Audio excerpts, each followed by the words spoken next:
Anda ada kad pesara daripada Jabatan Perkhidmatan Awam atau JPA? Ramai yang fikir kad ni macam satu pas VIP kesihatan. Kiranya kunci untuk dapat rawatan percuma dekat mana-mana hospital kerajaan. Tapi, cuba bayangkan sekejap. Anda baru lepas dapat rawatan, rasa lega, anda pun pergilah ke kaunter.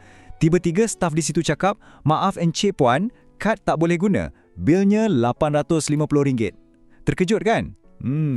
Inilah realiti yang sedihnya ramai pesara hadapi. Kenapa boleh jadi macam ni? Adakah kad tu dah tak laku? Ataupun mungkinkah selama ni kita yang tak faham cara guna yang betul? Dalam kupasan kali ini, kita akan rungkai apa sebab sebenar kad pesara ni boleh ditolak dan yang paling mustahak, macam mana nak pastikan ia tak berlaku pada anda. Jadi, bila anda nampak mesej transaksi gagal atau kena tolak depan-depan dekat kaunter tu, mesti tertanya-tanya kan, apa yang tak kena sebenarnya? Adakah ini sebab ada polisi baru yang kita tak tahu? Ataupun ada langkah-langkah penting dalam proses tu yang kita terlepas pandang? Jom kita bongkar sama-sama sebab faham benda ni bukan saja penting untuk ketenangan fikiran, tapi juga untuk poket anda. Okey, pertama sekali mari kita jelaskan perkara yang paling merisaukan semua orang. Saya nak semua pesara dan ahli keluarga yang sedang menonton ni dengar betul-betul ya. Kad pesara JPA anda tu masih sah. Ia masih laku sepenuhnya. Boleh guna di semua hospital dan klinik kerajaan sampai tahun 2026 dan tahun-tahun seterusnya. Jadi isunya bukan sebab kad tu dah tamat tempoh. Kami dah kenal pasti ada 5 sebab utama kenapa kad pesara ni selalunya sangkut atau kena tolak dekat kaunter. Bila anda dah faham kelima-lima punca ni, insya-Allah anda akan lebih bersedia dan boleh elak daripada dapat kejutan yang tak best masa dekat hospital nanti. Baiklah, jom kita mulakan dengan punca nombor 1. Ini adalah kesilapan yang paling kerap orang buat. Dan yang kelakarnya, ia juga yang paling senang nak dielakkan. Tapi itulah, ramai sangat yang masih terlepas pandang langkah asas yang sangat kritikal ni. Okey, ini senario biasa. Pesara atau waris pergi jumpa doktor, dah dapat rawatan, dah ambil ubat dekat farmasi, lepas semua dah beres, barulah mereka pergi ke kaunter bayaran dan keluarkan kad pesara. Masa ni dah terlambat. Kenapa? Sebab sistem hospital dah pun kunci rekod rawatan anda itu sebagai satu transaksi biasa yang kena bayar. Bila charge dah masuk sistem, staf kaunter tu selalunya memang tak boleh nak undur balik dah.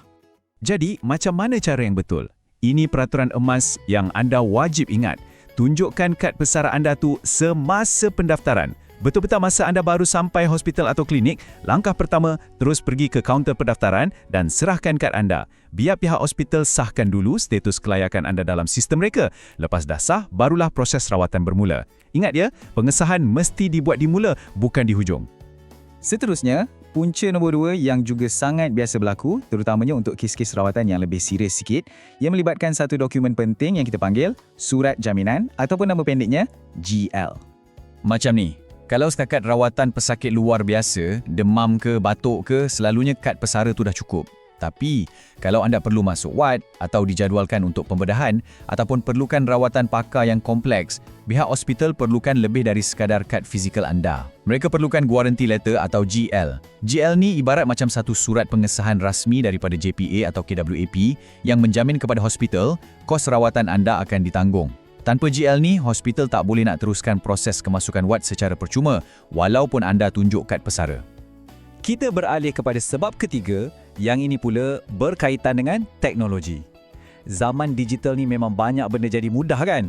Tapi pada masa yang sama, teknologi juga boleh jadi punca masalah, terutamanya bila data yang ada dalam sistem tu tak tepat atau dah lama tak dikemas kini. Hospital kerajaan sekarang ni guna sistem digital yang bersambung terus dengan pangkalan data pesara pusat. Kalau maklumat peribadi anda dalam sistem tu tak up to date, contohnya ejaan nama ada beza sikit, atau masih guna nombor IC lama, atau status perkahwinan tak update, sistem mungkin tak akan jumpa rekod anda. Bila ini jadi, mesej yang keluar dekat skrin komputer tu ialah data not found. Jadi, dari sudut pandangan staf kaunter, anda dikira tak layak buat sementara waktu. Okey, punca keempat ni ada kaitan rapat dengan isu data tadi. Masalah ni sering jadi pada pesara-pesara senior yang dah lama bersara dan mungkin masih simpan kad versi asal yang dikeluarkan berpuluh-puluh tahun lepas. Cuba anda ambil dan tengok kad pesara anda sekarang.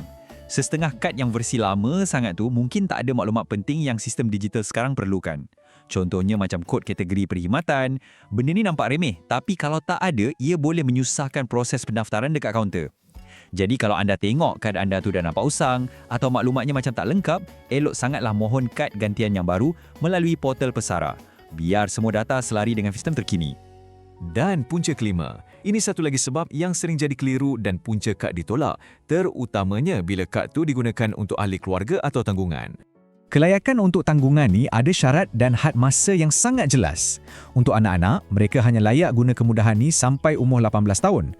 Boleh dilanjutkan sampai umur 21 tahun, tapi dengan syarat mereka masih belajar sepenuh masa di universiti atau kolej dan kena ada bukti pengajian yang sah. Bagi pasangan pula, kelayakan akan batal secara automatik kalau, contohnya, berlaku perceraian. Jadi kalau anda cuba guna kad untuk tanggungan yang statusnya dah tamat tempoh, sistem memang akan tolak serta-merta.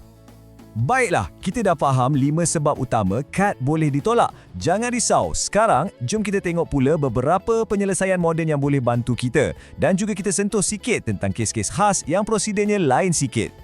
Untuk senangkan proses pengesahan dan elak masalah data tak terkini, Kumpulan Wang Persaraan atau KWAP dah perkenalkan aplikasi My Pesara. Dalam app ni, ada satu fungsi nama dia e-Card, iaitu kad pesara versi digital. Ini cara yang sangat efisien sebab datanya sentiasa live dan dikemaskini terus dari pangkalan data pusat. Jadi kalau kad fizikal anda tertinggal ke atau ada masalah, anda boleh tunjukkan e-Card ni dekat kaunter. Kebanyakan hospital sekarang dah biasa dengan penggunaannya. Sekarang, satu kes khas. Contohnya, untuk rawatan di Institut Jantung Negara atau IJN. Yang ni ramai tak tahu. Anda tak boleh terus walk in ke IJN dan harap kad pesara anda diterima macam tu je. Prosedur yang betul, anda mesti dapatkan surat rujukan rasmi dari mana-mana hospital kerajaan dulu. Kenapa? Sebab surat rujukan tu yang mengesahkan keadaan anda memang perlukan rawatan pakar di IJN. Tanpa surat tu, kemudahan pesara tak boleh diguna pakai di sana. Jadi selepas kita dah tahu semua ni, apa yang patut kita buat? Jom kita rumuskan semuanya dalam satu plan tindakan yang ringkas dan senang nak ingat supaya anda tak lagi berdepan dengan masalah dekat kaunter hospital. Ingat 3 langkah mudah ni. Pertama, sentiasa bawa kad pesara fizikal anda atau pastikan aplikasi My Pesara dengan e-Cardnya ada dalam telefon anda. Kedua, dan ini yang paling kritikal, tunjukkan kad anda semasa pendaftaran sebelum jumpa doktor. Dan ketiga, kalau anda dah tahu rawatan anda mungkin perlukan kemasukan wad atau prosedur khas, bersedia awal-awal untuk mohon surat jaminan atau GL. Macam mana pula kalau dah ikut semua langkah tapi kad masih kena tolak? Okey, bertenang. Jangan panik. Langkah seterusnya, hubungi terus Kumpulan Wang Persaraan KWAP atau log masuk ke portal pesara yang rasmi. Pasukan di sana boleh semak status data anda dan bantu selesaikan apa-apa percanggahan maklumat yang mungkin jadi puncanya. Ada satu pesanan yang sangat bagus di sini. Jangan tunggu sampai dah sakit baru nak fahamkan proses. Persediaan tu kunci utama. Luangkan sedikit masa sekarang untuk faham semua prosedur ni. Supaya bila tiba masanya nanti, anda boleh fokus pada kesihatan, bukan pening kepala fikir pasal masalah pentadbiran. Dan ini seruan tindakan yang paling penting. Maklumat ni sangat bernilai, terutamanya untuk generasi yang lebih tua yang mungkin kurang arif tentang sistem digital ni semua. Tolong, kongsikan kupasan ini kepada ibu bapa anda, saudara mara atau sesiapa saja yang anda kenal yang ada kad pesara JPA. Pastikan mereka pun faham proses yang betul, supaya mereka tak terbeban dengan cas yang tak dijangka. Sebagai penutup, saya nak tinggalkan anda dengan satu soalan. Anda sekarang dah lebih bersedia, dah faham proses yang betul. Tapi, adakah anda 100% yakin yang data peribadi anda dalam sistem pesara tu dah dikemaskini dan tepat sepenuhnya? Mungkin inilah masanya untuk log masuk ke portal dan buat semakan.